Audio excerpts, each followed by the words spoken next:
Santosh Gangwar bulletin की शुरुआत करेंगे रांची से आ रही इस वक्त की बड़ी खबर के साथ।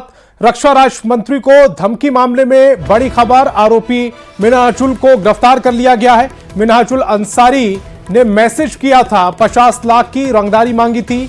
बेटी के प्रेमी से बदला लेना चाहता था मिन्हाजुल। बेटी से प्रेम करना था मोइज।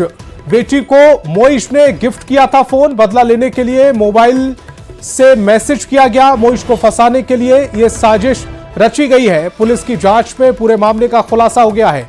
तो रांची से इस वक्त की बड़ी खबर आपकी टेलीविजन स्क्रीन पर। और ओम प्रकाश हमारे संवाददाता ज्यादा जानकारी के साथ फोन लाइन पर जुड़ रहे हैं। ओम प्रकाश, ये पूरा मामला क्या है, आसान भाषा में जरा दर्शकों को समझाइए। बिल्कुल, अगर बात की जाए तो रांची के कांके थाना क्षेत्र से धमकी जो है वो दिल्ली में राज्य रक्षा मंत्री संजय सेठ को दी जाती है, जिसमें कि 50 लाख रुपए की रंगदारी मांगी जाती है और वहीं अगर न देने पर जान से मारने की भी धमकी दी जाती है। इस मामले को लेकर दिल्ली पुलिस के समक्ष शिकायत दर्ज कराई गई, जिसके बाद दिल्ली की पुलिस की टीम जो है वो रांची पहुंची और मामले में इन्वेस्टिगेट करते हुए इस पूरे मामले का खुलासा किया है। दरअसल मिन्हाजुल अंसारी वो व्यक्ति है जिसके द्वारा ये मैसेज किया गया था। उसने ये मैसेज जो है मोइज नामक युवक के मोबाइल से किया था।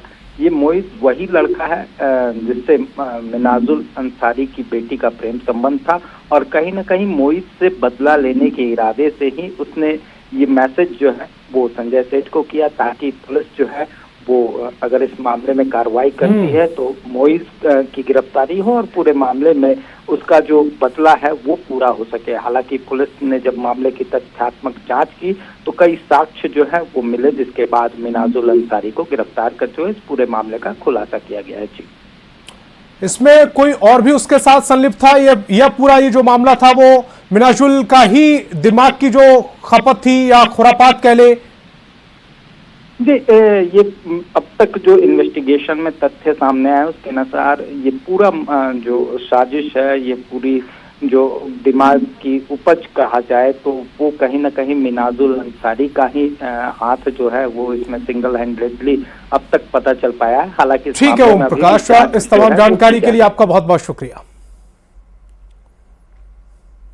और चाईबासा से इस वक्त की बड़ी खबर मिल रही है, जहां 3 दिन में 2 उग्रवादियों की हत्या से जुड़ी इस वक्त की बड़ी खबर आपकी टेलीविजन स्क्रीन पर। पीएलएफआई उग्रवादी गोमिया की हत्या की चर्चा है। बांदू में लोगों की पिटाई से मौत की खबर मिल रही है। गिरू गांव में 2 युवक की हत्या का आरोपी था। गोमिया की मौत की पुष्टि नहीं हुई है। पीएलएफआई कमांडर मोटा टाइगर का साथी था। शुक्रवार को मोटा टाइगर की हत्या हुई थी। मोटा टाइगर का अब तक शव नहीं मिला है। शव की तलाश में पुलिस जुटी हुई है। तो इस वक्त की बड़ी खबर आप तक पहुंचा रहे हैं। इस वक्त की बड़ी खबर, गोमिया की हत्या की चर्चाएं चल रही हैं। बांदू में लोगों की पिटाई से मौत की खबर मिल रही है।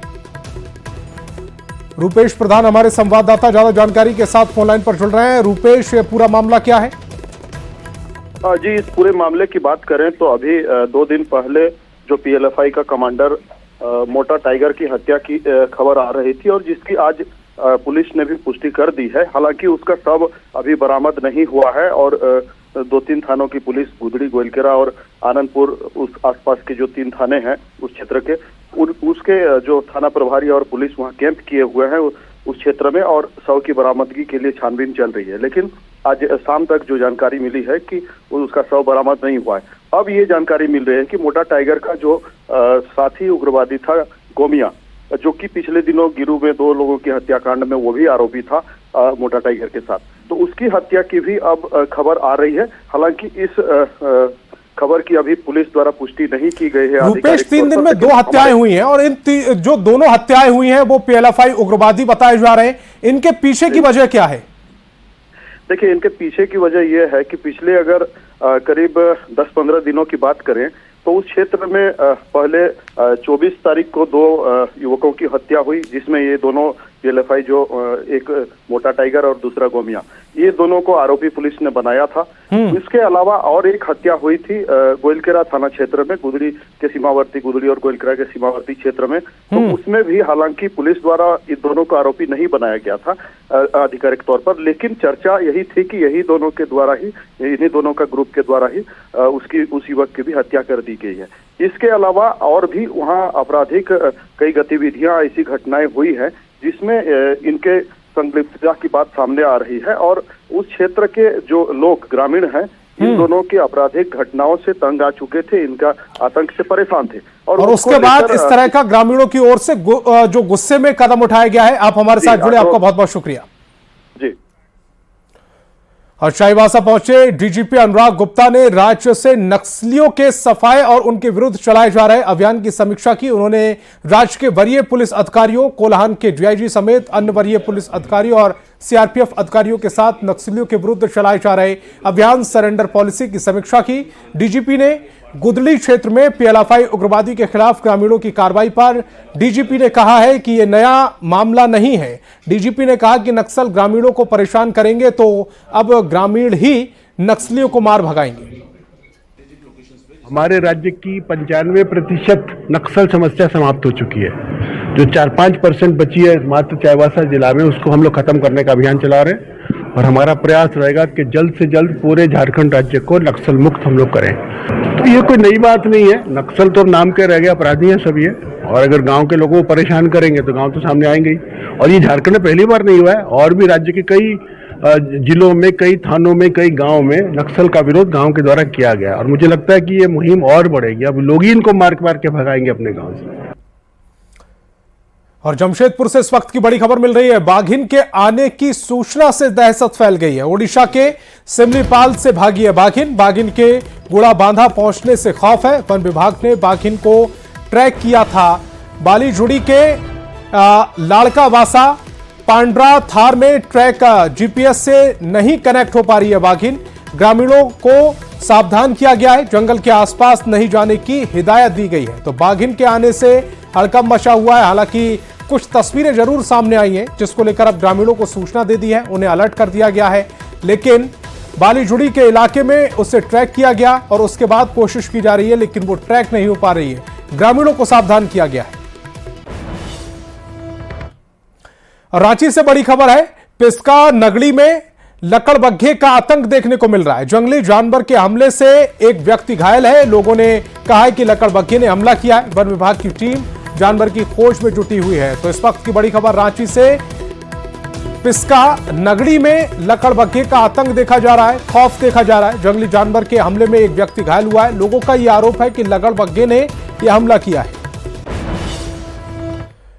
खबर साहिबगंज से है, जहां शालीग्राम मंडल हत्याकांड के 7 दिन बीतने के बाद भी हत्यारों की अब तक गिरफ्तारी नहीं हो सकी है।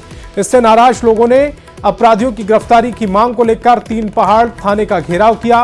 लोगों का आरोप है कि अगर पुलिस एक्टिव रहती तो अपराधी पकड़े जाते। एसडीपीओ ने लोगों को समझाया और जल्द गिरफ्तारी का भरोसा दिया। लोगों ने 10 दिसंबर तक अपराधियों की गिरफ्तारी नहीं होने पर 11 दिसंबर को चक्का जाम करने का अल्टीमेटम दिया। निकले हैं कि भाई कुछ समय और प्रशासन को दिया जाए, क्योंकि जो वर्तमान डीएसपी यहाँ के थे वो छुट्टी पर थे और आज कल वो आए हैं, काम पर लगे हुए हैं। उनका कहना था कि हमको थोड़ा समय दिया जाए ताकि हम इस केस को डिटेक्ट कर सकें, क्योंकि अपराधी इतना शातिर है कि वो अभी मोबाइल भी यूज नहीं किया है। तो हर पहलू पर प्रशासन अपना जवाबदेही तय कर रहा है और परिवार के लोगों से बात करके ये तय हुआ कि 11 तारीख को हम लोग पुनः फिर आएंगे यहाँ थाने पर और आकर हम लोग यहाँ बात करेंगे इनसे, और जो अगर कुछ उस समय तक अगर नहीं मिलेगा तो फिर आगे का आंदोलन का रूपरेखा तय किया जाएगा। और झारखंड में कल से शुरू हो रहे विधानसभा सत्र को लेकर मुख्य विपक्षी दल बीजेपी ने कमर कस ली है।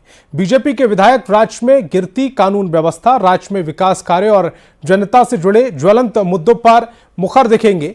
बीजेपी प्रदेश अध्यक्ष बाबूलाल मरांडी ने कहा है कि वैसे तो ये सत्र बहुत छोटा है, बावजूद इसके बीजेपी के विधायक जनता के सवाल पर अपना नजरिया रखेंगे। उन्होंने कहा कि 4 दिनों के सत्र के दौरान भी बीजेपी के विधायकों की बैठक होगी और बहुत जल्द विधायक दल का नेता भी चुन लिया जाएगा।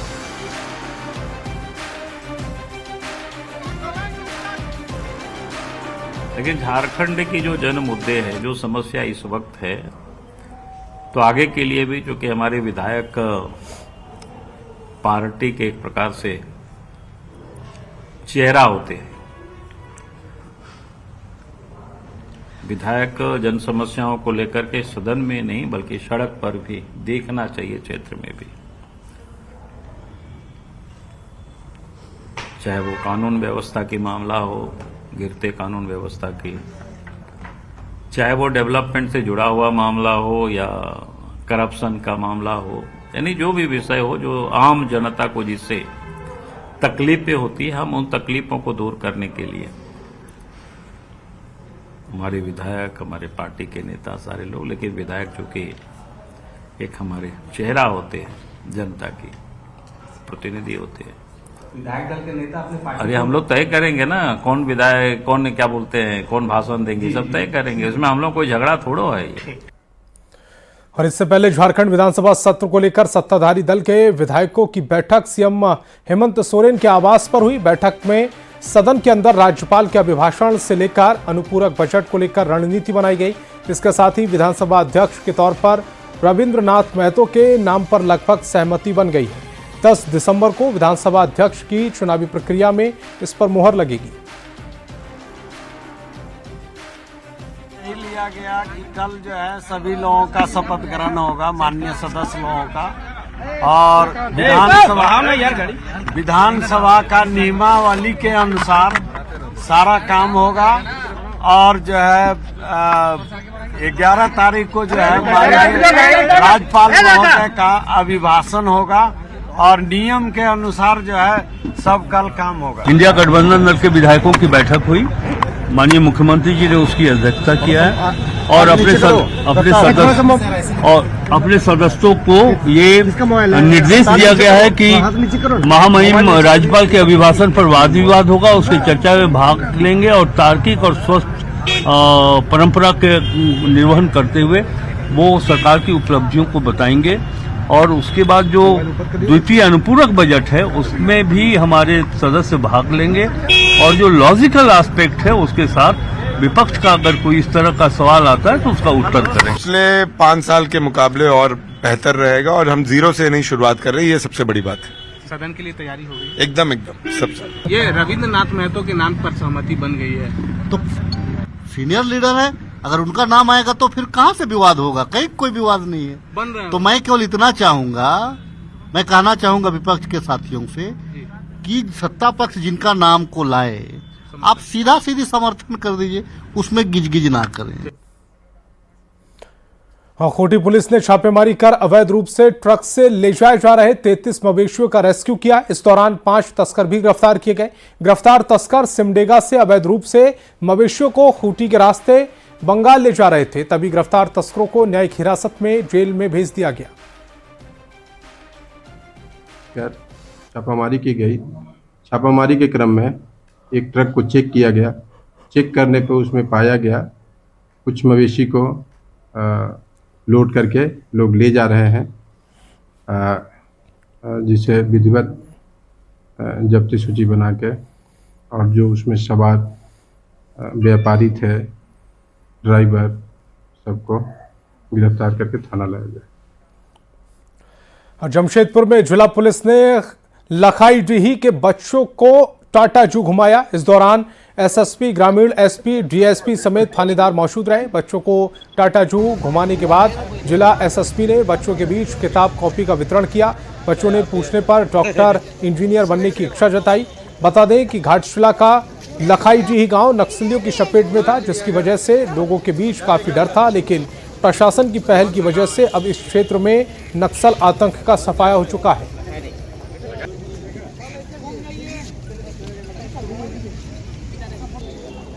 करके एक सुदूरवर्ती ग्राम है जहां पर कि इस बार कह सकते हैं कि चुनाव के दौरान बूथ भी बनाया गया था और काफ़ी सुदूरवर्ती क्षेत्र है। उस जगह पर चुनाव के दौरान भी वरीय पदाधिकारियों का जाना हुआ और चुनाव के पश्चात भी हम लोग वहां पर गए। और जमशेदपुर पुलिस की एक मुहिम भी चल रही है कि जब भी हम लोग रिमोट एरियाज़ वगैरह में सामुदायिक पुलिसिंग के लिए विशेष तौर पर जाते हैं तो वहाँ के ग्रामीणों के साथ, बच्चों के साथ इंटरेक्शन करते हैं। ग्राम प्रधान ने, स्कूल के मास्टर्स ने और बच्चों ने ये इच्छा व्यक्त की कि वो लोग भी जमशेदपुर में घूमने के लिए आना चाहते हैं। और हम लोग का पर्पज़ ये भी रहता है कि जब बच्चे आएँ घूमने तो सिर्फ घूमना ना रहे, उसके माध्यम से उन लोग का कुछ नॉलेज भी गेन हो। तो इसीलिए उन लोग को हम लोग जू दिखाए, जिससे कि उन्होंने एक इको यहाँ पे नेचर वॉक काइंड ऑफ होता है, तो उससे बच्चों को बहुत अच्छा आई गेस एक्सपीरियंस होता है। और बच्चे काफ़ी प्रतिभाशाली भी हैं, इनके मन में हौसला है कुछ करने का। और हम लोग प्रयास करेंगे कि अगर हम लोग के इस तरह से बच्चों को किसी प्रकार की भी सहायता हो सके तो वो हम लोग देने का प्रयत्न करेंगे। जी सर, हम लोग यहाँ आकर के बहुत ही सुंदर सुंदर देखे यहाँ के पर्यटक स्थल, तो हम लोग को यहाँ घूमने में बहुत अच्छे लगे हैं सर। उसके लिए यहाँ के हमारे SSP और SP के द्वारा जो हम लोग का भ्रमण हेतु योजना बनाई थी, तो हम लोग इसमें भ्रमण करके बहुत अच्छे लगे सर, बहुत कुछ देख करके सीखे। और झारखंड के प्रवासी मजदूरों के विदेश में फंसे होने का मामला एक बार फिर से सामने आया। इस बार अफ्रीका के कैमरून में झारखंड के 47 प्रवासी मजदूर फंसे हैं और ये लोग सोशल मीडिया पर वीडियो बनाकर केंद्र और राज्य सरकार से मदद की गुहार लगा रहे हैं।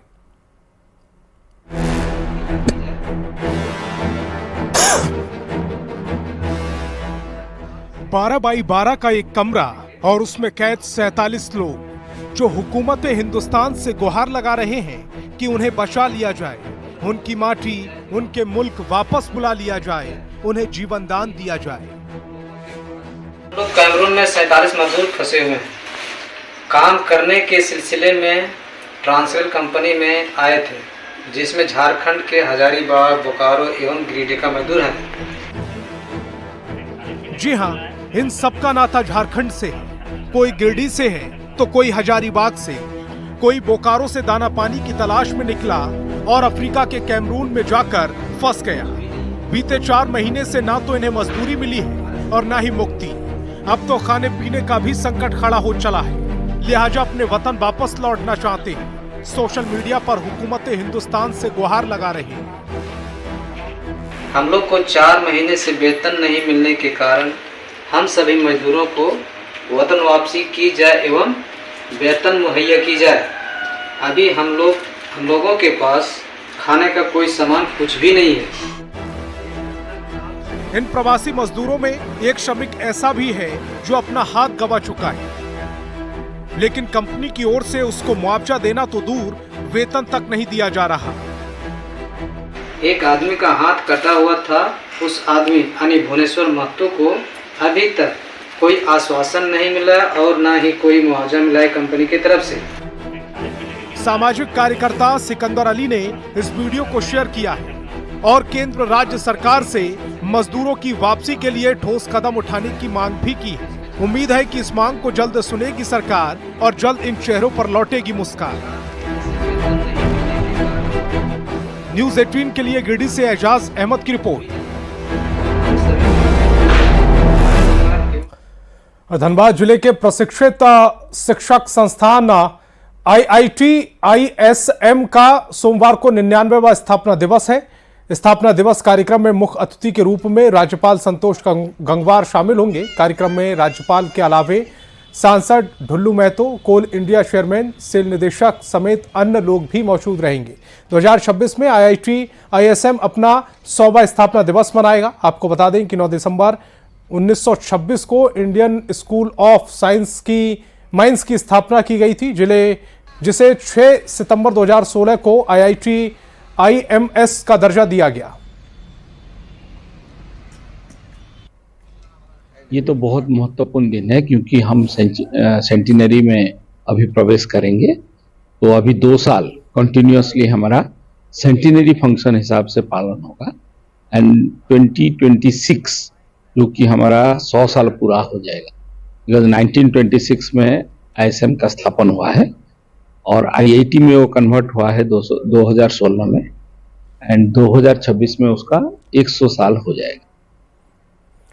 पटना के बिग अपोलो स्पेक्ट्रा हॉस्पिटल में अब से हृदय रोगियों का इलाज हो सकेगा। बिग अपोलो में आधुनिक सुविधाओं से लैस कार्डियोलॉजी विभाग का उद्घाटन किया गया। कार्डियोलॉजी विभाग का उद्घाटन दोनों डिप्टी सीएम सम्राट चौधरी और विजय सिन्हा और स्वास्थ्य मंत्री मंगल पांडे ने किया। इस खास मौके पर विधानसभा अध्यक्ष नंदकिशोर यादव, राजस्व एवं भूमि सुधार मंत्री दिलीप जायसवाल, बिग अपोलो के joint managing director doctor Sangeeta Reddy, doctor Vijay Prakash समेत सभी चिकित्सक मौजूद रहे। डॉक्टरों ने बताया कि किफायती दरों पर अस्पताल में मरीजों का इलाज होगा। इसके साथ ही सरकारी कर्मचारियों को CGSH दरों पर इलाज होगा। वहीं आयुष्मान भारत के मरीजों का भी मुफ्त में इलाज किया जाएगा। अगले 3 महीनों में यहाँ कार्डियोक का सर्जरी की शुरुआत होगी, जिसका सीधा लाभ मरीजों को मिलेगा।